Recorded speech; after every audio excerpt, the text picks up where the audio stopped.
Hello दोस्तों, मैं हूं संदीप और आप देख रहे हैं रेल ज्ञान कोर्स। और आज हम खड़े हैं बेंगलुरु स्टेशन पे और आप फुल फॉर्म देख सकते हैं इसका, क्रांतिवीर संगोली रायण, मेरे ख्याल से सही बोला मैंने, जो भी है। तो आज हम यहाँ पे आए हैं एक स्पेशल ट्रेन को कवर करने और वो ट्रेन है उदय एक्सप्रेस। उदय एक्सप्रेस जो है वो डबल डेकर ट्रेन होती है, उसका फुल फॉर्म है उत्कृष्ट डबल डेकर एयर कंडीशन यात्री एक्सप्रेस मेरे ख्याल। तो हमारी जो ट्रेन है वो यहाँ से 2:15 पे निकलने वाली है और ये ट्रेन जाती है कोयम्बटूर तक, लेकिन हम आज सिर्फ सेलम तक यात्रा करने वाले हैं।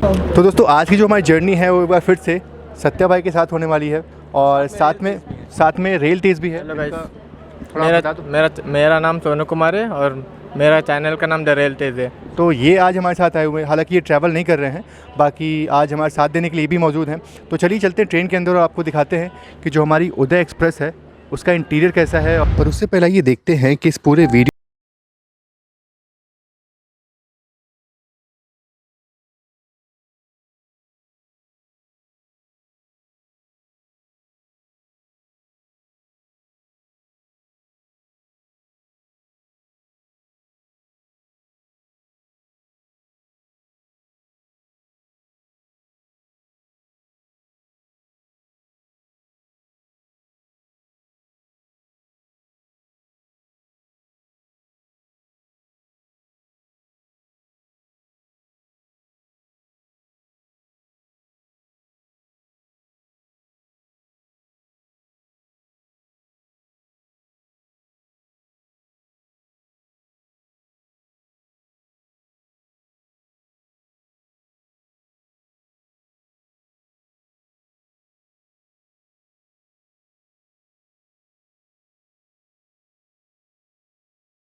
और तमिलनाडु से गुजरने वाले हैं। तो चलिए भारत की पहली उदय एक्सप्रेस में अपनी जर्नी की शुरुआत करते हैं।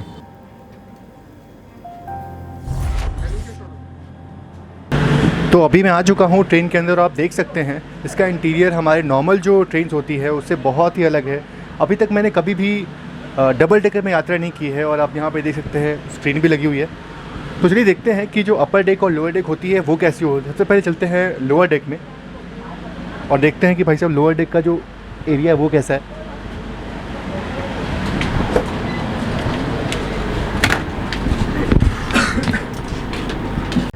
बात करें सीटिंग कैपेसिटी की तो इस ट्रेन में आपको 2 डेक मिलेंगे, अपर और लोअर। अगर दोनों डेक को एक साथ मिला दिया जाए तो जो सभी जो कोच हैं उनकी जो कैपेसिटी है वो करीब 120 पैसेंजर्स को एकोमोडेट कर सकती है, यानी कि 120 पैसेंजर्स जो हैं वो एक कोच में बैठ सकते हैं। पर अगर जिस कोच में पैंट्री कार है, पैंट्री मिनी पैंट्री लगी हुई है, तो वहाँ पे जो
डबल डेक होने के कारण से हर डेक से एक अलग व्यू मिलता है। चलिए आपको बारी बारी से अपर और लोअर डेक से बाहर का नज़ारा दिखाते हैं। ये नज़ारा आप लोअर डेक से देख रहे हैं, जहाँ बिल्कुल ऐसा लग रहा है कि मतलब आप प्लेटफॉर्म के एकदम सतह पे हो और वाकई एकदम गज़ब का एक्सपीरियंस है।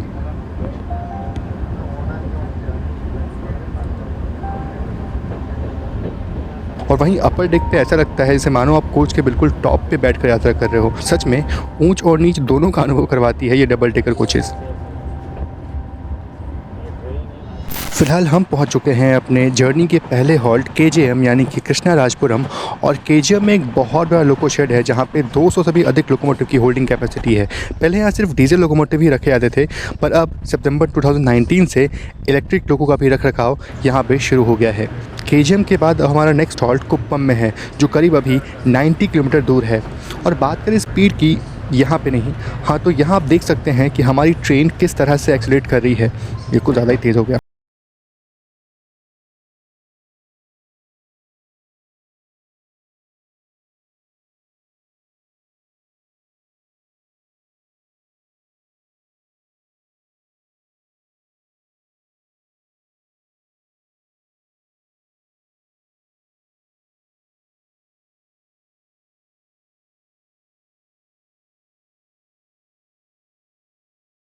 सदर्न इंडिया में ग्रेडियंट्स बहुत ज़्यादा हैं, कर्व ज़्यादा हैं और हर छोटे अंतराल पे छोटे मोटे हिल्स देखने को मिल जाते हैं। इस पहाड़ी को लोग टैकाल हिल्स बोलते हैं और ये इस एरिया में बहुत ही पॉपुलर है। रेल फैंस इसके ऊपर चढ़ करके ट्रेन्स की बहुत ही खूबसूरत पिक्चर्स निकालते हैं।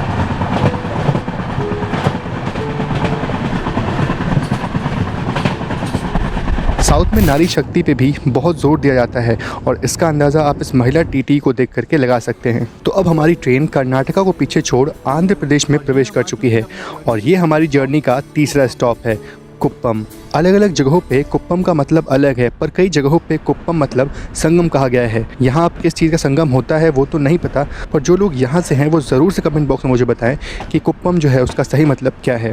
वैसे कुप्पम अपने ग्रीन ग्रेनाइट के लिए बहुत फेमस है और यहाँ से भारत के अलग अलग जगहों पे ग्रेनाइट एक्सपोर्ट किए जाते हैं। और ये खड़ी है OHE इंस्पेक्शन कार तिरंगे में लिपटी हुई।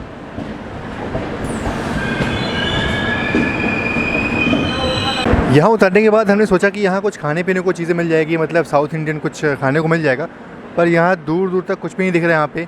मतलब खाने की बात तो छोड़ो, आप पानी की बोतल भी अगर आपको लेनी हो तो यहाँ पे आपको नहीं मिलने वाला। खैर कोई नहीं, हम अभी ट्रेन के अंदर ही जो पेंट्री कार है उस पर देखते हैं अंदर जा करके कि हमें वहाँ खाने को क्या मिलता है। और इस स्टेशन के बाद हमारी जो जर्नी है वो ख़त्म हो जाएगी, हम सेलम पहुँच जाएंगे। और थोड़ा कोशिश तो थी भाई साहब कि यहाँ कुछ मिल जाता अपने को खाने पीने को चीज़ें। फ़िलहाल हमारी ट्रेन जो है वो यहाँ से अब निकल चुकी है और मैंने सुना है कि स्टेशन के बाद कुछ बहुत ही अच्छे दृश्य देखने को मिलते हैं, तो वो आपको दिखाते हैं। फ़िलहाल अभी हम कुप्पम से निकल रहे हैं। एक बात तो है कि साउथ इंडिया में आने के बाद कुछ ऐसे ऐसे स्टेशन के नाम होते हैं कि जिसका प्रोनाउंसिएशन शायद करना बहुत मुश्किल होता है। और खैर कोई नहीं, ये आप देख सकते हैं कि किस प्रकार से ग्रेडियंट है यहाँ पे, मानो हमारी ट्रेन पाताल में जाने वाली हो। और अगर बात करें साफ़ सफाई की तो आप देख सकते हैं ट्रेन में साफ़ सफाई काफ़ी अच्छी है। डस्टबिन ऐसे दिए गए हैं हर कोच के पास में, तो साफ़ सफाई जो है उस ट्रेन की बहुत अच्छी है। और एक चीज़ तो है कि जैसे नॉर्थ की ट्रेन में हम देखते हैं जो बेसिन होता है उसमें आपको गुटखा जो है वो दिखता है, गुटखा गैंग का उत्पाद दिखता है, लेकिन अगर आप साउथ की ट्रेन में ट्रैवल करते हैं तो बहुत मुश्किल होता है ये गुटखा गैंग के जो सबूत हैं वो देख पाना। इस ट्रेन की साफ़ सफाई को देख करके मुझे यकीन हो गया है कि साउथ इंडिया में लोग साफ़ सफाई को कितना महत्व देते हैं। तो चलिए आपको ले चलते हैं इस ट्रेन के पेंट्री कार में, मिनी पेंट्री कार में, और देखते हैं कि वहाँ पे क्या चीज़ें अवेलेबल हैं।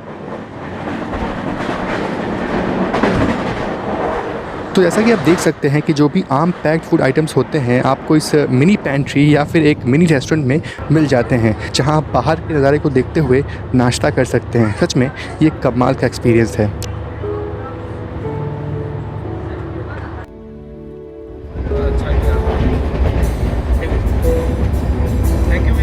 दोस्तों जैसा कि मैंने आप सभी को स्टार्टिंग में बताया था कि जो उदय एक्सप्रेस है उसका फुल फॉर्म है उत्कृष्ट डबल डेकर एयर कंडीशन यात्री एक्सप्रेस। और अगर आप इन विंडोज़ को ध्यान से देखेंगे तो थोड़े से आपको ब्लैकिश दिख रहे होंगे। वो इसलिए दिख रहे हैं क्योंकि यहाँ पे आपको एक फिल्म मिलेगी, ये इसलिए लगाए गए हैं ताकि जो बाहर की जो धूप है वो अंदर ना आए, लोग धूप से बचे रहें। और साथ ही साथ वैसे तो ये हुए हैं तो समझ में नहीं आता कि इसकी ज़रूरत क्यों थी, पर फिर भी ठीक है, जो भी है अच्छा है। और अभी की जो मेरी जर्नी है वो बहुत ही बेहतरीन है उदय एक्सप्रेस में, और इन्जॉय कर रहा हूँ उस जर्नी को।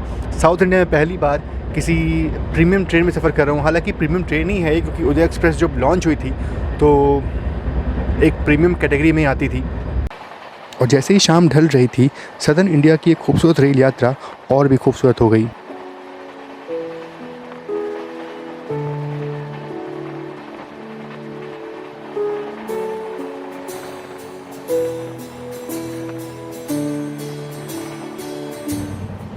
तो मैं भी ट्रेन के गेट के पास एक सुरक्षित जगह से इस अद्भुत नज़ारे को देखने के लिए खड़ा हो गया। चारों तरफ हरियाली, नारियल के पेड़, छोटी मोटी पहाड़ियाँ, ईस्टर्न घाट्स की महत्वपूर्ण शेवरॉय हिल्स इस पूरे एरिया को बहुत ही खूबसूरत बनाती हैं। ये सभी दृश्य इतना मनमोहक था कि मैं यहाँ शब्दों में इसकी व्याख्या नहीं कर सकता। बस शांति से आप महसूस कर सकते हो इस पूरे दृश्य को।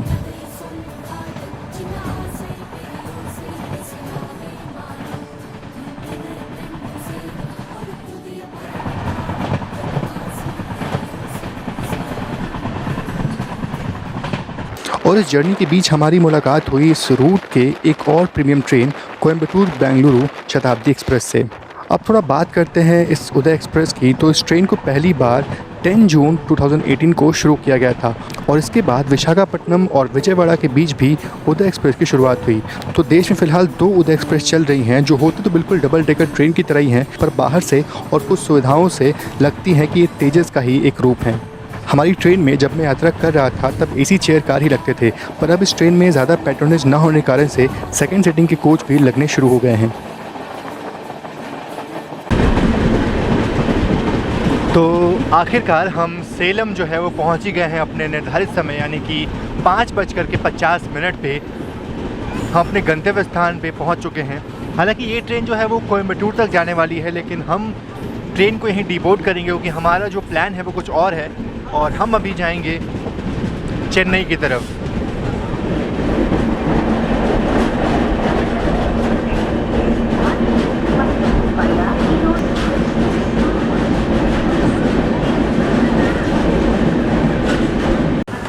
दोस्तों हमारी जर्नी तो यहीं ख़त्म होती है। हमने करीब 260 किलोमीटर का डिस्टेंस कवर किया है और वक्त लगा करीब 3 घंटे 40 मिनट का। तो हमारी average speed 70 kilometre per hour की रही, और बहुत सारे ग्रेडियंट स्पीड रेस्ट्रिक्शन होने के बाद भी ये एवरेज स्पीड काफ़ी अच्छी है।